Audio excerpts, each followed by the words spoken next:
All right, let's get right to it. If you're a hospital leader in Rhode Island, I need your full attention. This is a crucial briefing on what is, no exaggeration, a generational funding opportunity. And we're not talking about just another grant program here. We're talking about a mandate to transform. So let's start with the headline number, right there on your screen, over $156 million. That's the confirmed award for fiscal year 2026. But here's the thing you have to understand. This is just the first payment. This is the down payment on a 5-year program that's expected to pour more than $750 million into the state to completely rewire how rural healthcare is delivered. And make no mistake, this is not a bailout. This isn't a subsidy to plug holes in your budget. This money comes with a very clear, very stark message. It's capital meant to change how you deliver care, to get you away from that old, expensive facility-based model. Like the slide says, it's a sink or swim moment. The choice is simple. Use this money to transform, or you risk becoming totally unsustainable in the near future. So how do you get a piece of this? Well, you have to know the rules of engagement. Honestly, just mastering the core constraints of the program is your first big step toward putting together a winning application. Let's cover the absolute non-negotiables. This right here, this is what I call the iron law of this grant. Every single dollar has to directly benefit the residents of these specific 18 towns listed on the screen. From New Shoreham all the way to Burrillville, this map defines the entire universe for the program. If your project doesn't serve these people in these towns, it's a non-starter. Period. Okay, so that brings us to a key question. How does your hospital actually qualify? Well, there are really two paths. You could be what we're calling the perfect candidate, like Westerly Hospital, which is physically located right inside one of those 18 towns. Simple enough. Or you could be a service area contender, like South County Hospital, located just outside the zone, but you act as the main clinical hub for a bunch of these rural communities. Now, if you're in that second group, your first move, and you need to do this now, is a patient origin study. You have to prove that rural connection with cold, hard data. Now, the federal government has made this program incredibly attractive. First off, it's 100% federally financed. That means no state matching funds are required, which just speeds everything up. There's also a strict 10% cap on administrative costs, so 90 cents of every dollar has to go directly to programs. But here's the catch. There's a use it or lose it provision. That puts immense pressure on getting this money out the door and working fast, which gives shovel-ready projects a massive, massive advantage. Okay, so we've got the rules down. Now let's talk strategy, the winning playbook. If there is one single initiative that sits at the absolute heart of this entire program, it's this: shifting acute-level care out of the hospital and into the patient's home. We're talking about mastering hospital at home. So what in the world is hospital at home? You've probably heard the term, but let's be specific. It's a model that delivers acute hospital-level care for things like pneumonia or cellulitis, but it's delivered right in the patient's own living room. And the whole thing is made possible by a crucial waiver from CMS. That waiver basically lifts the old requirement for 24/7 on-site nursing and instead allows for a smart mix of remote monitoring and daily in-person visits. Now, to get a hospital-at-home program off the ground here in Rhode Island, you've got to clear two specific regulatory hurdles. Think of it as a two-step process. First, you have to apply directly to CMS for that federal waiver we just talked about. Second, you have to comply with a new state law that authorizes a pilot program right here, and that includes oversight from the Attorney General's office to make sure patient safety and quality are top-notch.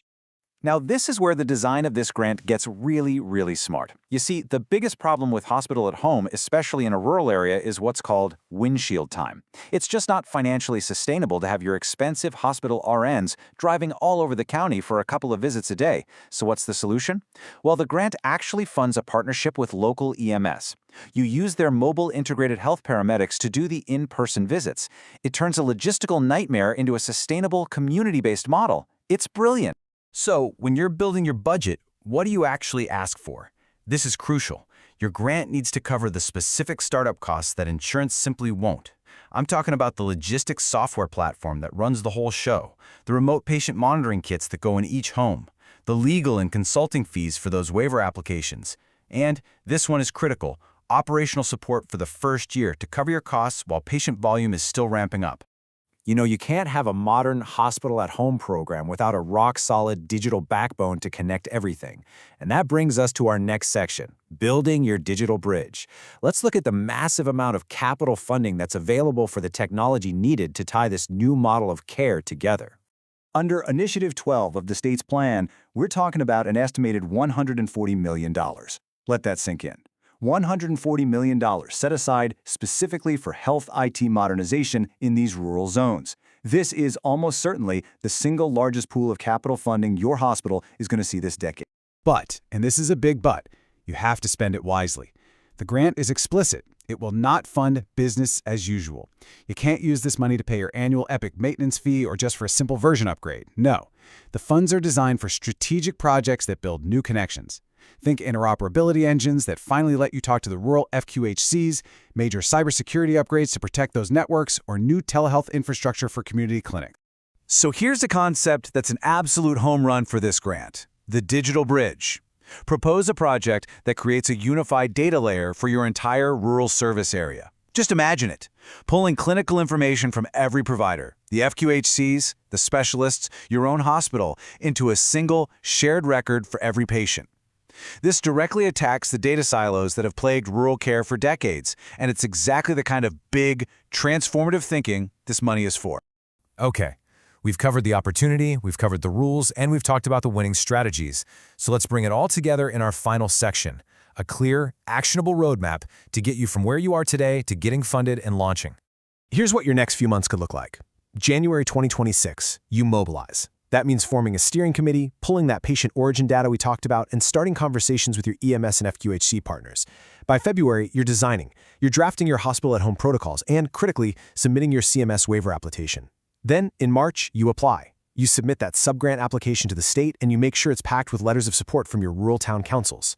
If all goes to plan, you could be launching your pilot program by the second or third quarter of 2026. It's fast.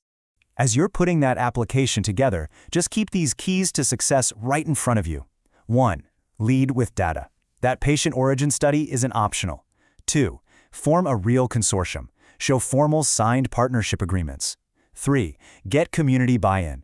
Those letters of support from town councils are gold. 4. Focus on metrics. Propose how you're going to quantitatively reduce things like avoidable ED visits. And finally, number 5, respect the cap. Any construction you ask for has to stay under that 20% limit. So we'll end with this question, because it's really what this is all about. The Rural Health Transformation Program is offering the capital to finally escape the facility trap, that unsustainable, expensive reliance on brick-and-mortar buildings. This is a moment of decision. Will your hospital use this opportunity to defend the past, or will you seize it to build the future of healthcare for your community?